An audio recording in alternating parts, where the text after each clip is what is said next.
Muito bom dia, amigos ouvintes da Rádio Onda Nova FM.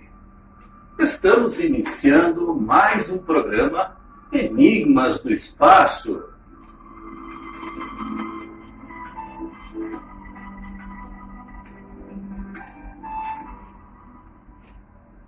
Hoje vamos falar sobre a morte, esse momento que tanto intriga o ser humano, envolvendo em uma rede de mistérios indecifráveis, e que existe desde quando o ser humano surgiu na face da Terra, em especial desde o momento em que o primeiro ser humano faleceu, morreu. Muito tem se falado sobre a morte, mas ninguém, até o momento presente, apresentou uma versão definitiva sobre o que vem a ser a morte. Grandes filósofos falaram sobre a morte, principalmente Sócrates, que chegou a definir a filosofia como sendo a preparação para a morte. E essa assertiva socrática se materializou num dos mais belos diálogos de Platão, chamado Hédon, que este grande mestre dedicou ao tema da imortalidade da alma após a morte, no qual Platão descreve os momentos finais da vida do próprio Sócrates, momentos antes do seu mestre ingerir cicuta, como as autoridades de Atenas haviam determinado como a sua pena capital. Debates maravilhosos sucederam ao longo da história humana a respeito da morte, desde Platão, Epicuro e Nietzsche, o que revela a grandiosa importância que o homem sempre deu para a morte, valendo destacar uma máxima muito extraordinária de Epicuro, quando o mesmo preleciona ao asseverar a morte é uma quimera, porque enquanto eu existo, ela não existe, e quando ela existe, eu já não existo. Vale destacar que Epicuro se destacou como filósofo a fazer com que o ser humano refreasse, até mesmo perdesse o medo da morte.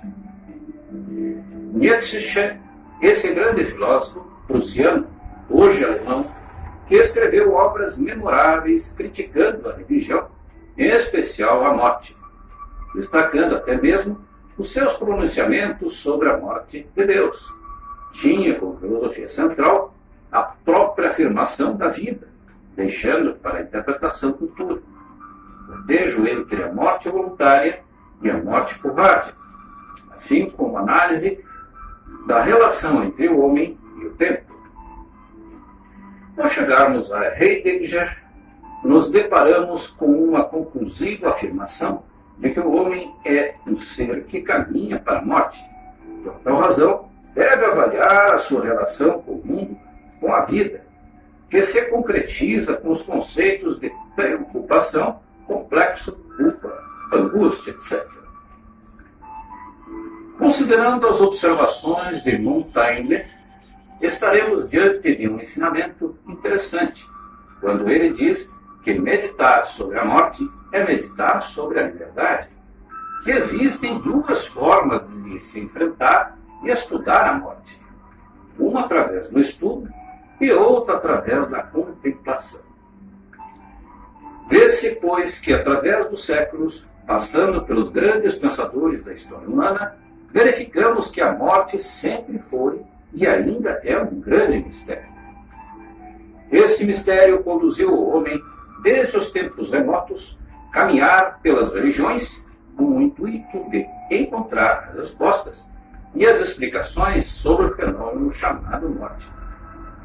O que é a morte? O que existe após a morte? Para onde o homem vai? Por que a morte?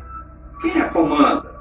Enfim, são milhares de interrogações e mistérios que efetivamente envolvem o homem através dos séculos. Visto que, até os dias dele presentes, ele nunca encontrou uma explicação lógica para tais questionamentos, para tal fenômeno.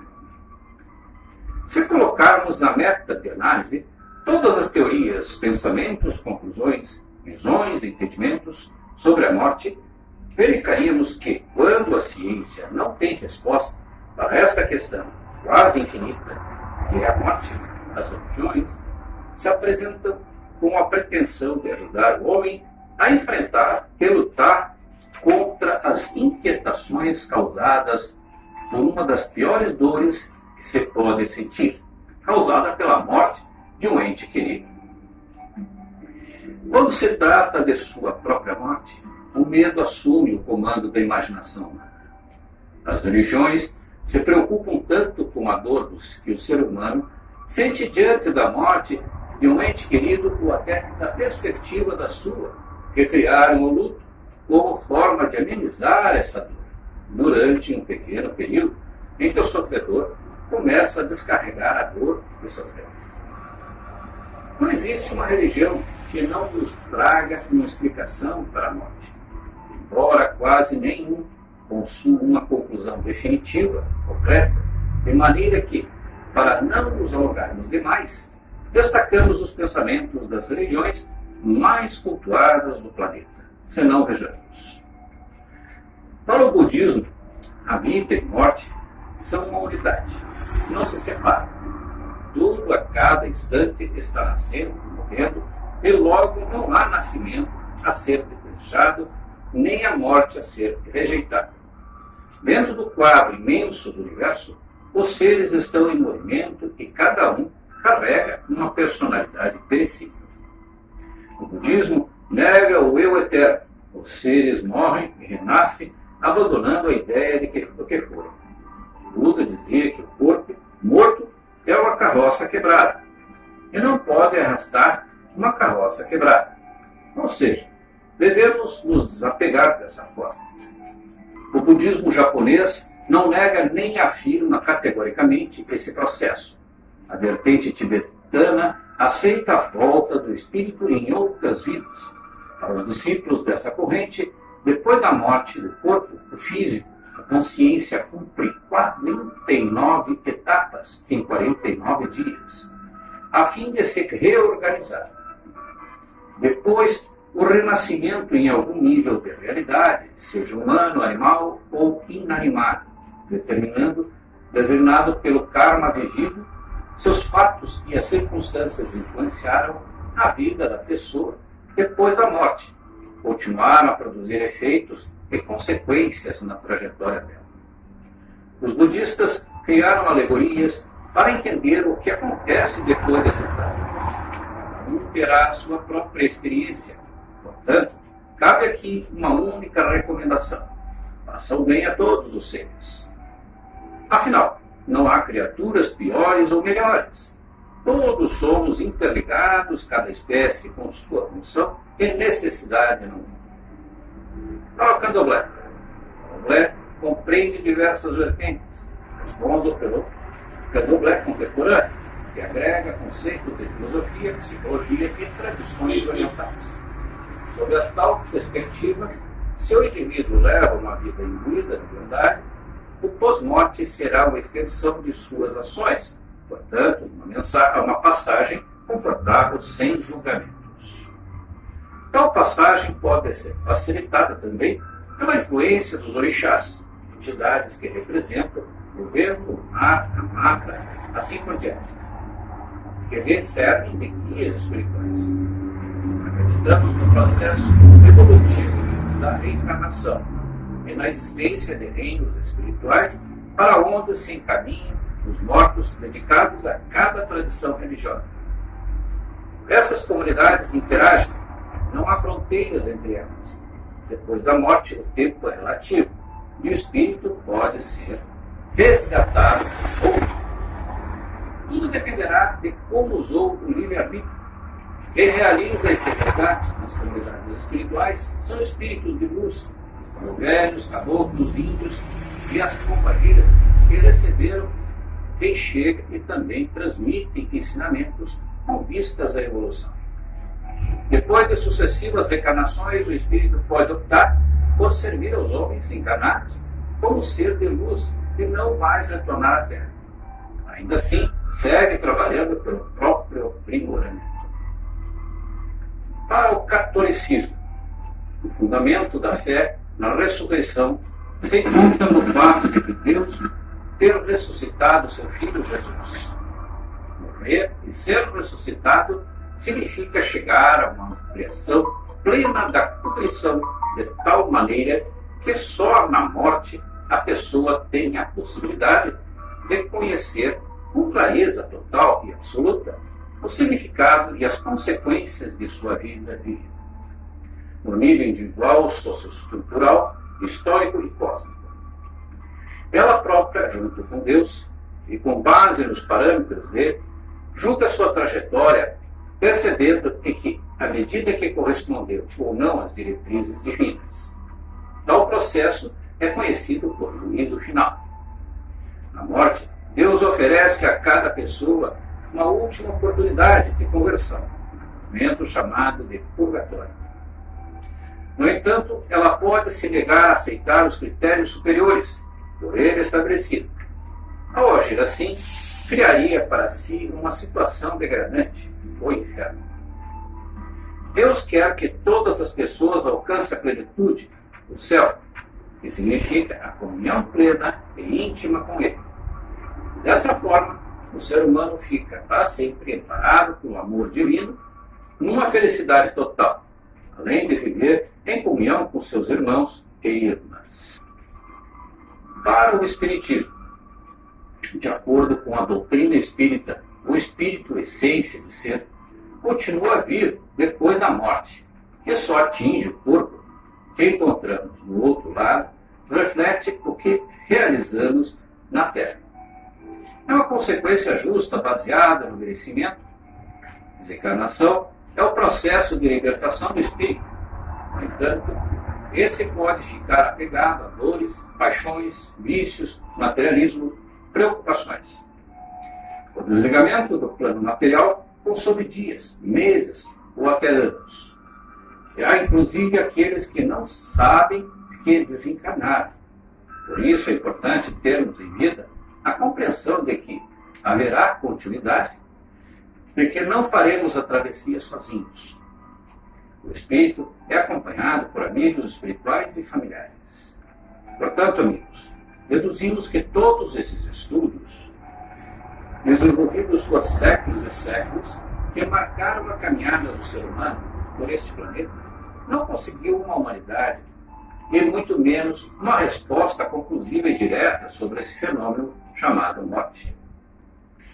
Entretanto, ao estudarmos até mesmo com pouca minudência a obra que sempre recomendo aos amigos ouvintes, chamada Universo em Desencanto, encontramos a resposta lógica, concreta, direta sobre a morte.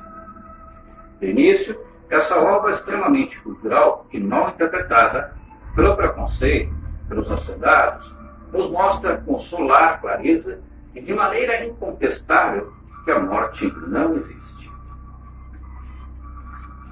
Ele nos revela de início a origem do ser humano, da humanidade, de tudo que existe como universo e todos os seres e astros que nele fazem presentes, descrevendo com precisão no início que deu origem ao universo e como os seres vivos que nele habitam também surgiram através de um processo de transformação e não de criação. Ora, amigos, se não existiu criação, o início do ser humano, não pode haver fim do ser humano. O livro nos revela o início da criação do universo como o campo em que habitam os seres já existentes, de sorte que ele nos mostra, de forma a causar inveja aos mais renomados filósofos, que o universo, sim, que foi formado, vai desaparecer, mas o ser humano não, que sempre existiu, se transformou, vai continuar após retornar ao seu status quo, de maneira que a morte, para o ser humano, efetivamente não existe. Existindo, sim, o retorno ao momento fundamental, ao momento original, ao momento inicial. Destaque, não se tem que temer a morte. Muito pelo contrário, temos que preocupar, aprender a forma e o meio de retorno estado original, após que estaremos prontos para retorno à origem de toda a nossa humanidade, bem como de todos os seres que habitam o universo. Efetivamente, esse livro, O Universo em Desencanto, complementou, deu continuidade e concluiu todos os estudos e premonições, especulações, pensamentos emanados da ciência, da religião e de todas as formas de inteligência, unindo esses polos de respostas inquestionáveis e seguras. Muito bem, meus amigos, estamos encerrando mais um programa Enigmas do Espaço. Vos agradeço a audiência dispensada e aguardo-vos as suas indagações no decorrer desta semana sobre o tema hoje mencionado, sempre nos canais que anunciamos aqui. Marcelo de Figueiredo Ramos, @gmail.com e no DDD, WhatsApp, DDD 51 996 14 10 41. A respeito do sorteio do livro, é importante que a pessoa venha buscar o seu livro e tirar as dúvidas a respeito de questionamento desse conhecimento e de tudo que nós sempre procuramos transmitir aqui na rádio. O Celso, então, anunciará para vocês, durante a semana, para a pessoa vir buscar o seu livro aqui na rádio. Ivanete Siqueira, por favor, venha buscar o seu livro. Tenho certeza que vai ser de boa, grande utilidade para você. Faça bom proveito dele. Então, vos agradeço novamente e desejo-vos um ótimo final de semana. Um forte abraço, meus amigos.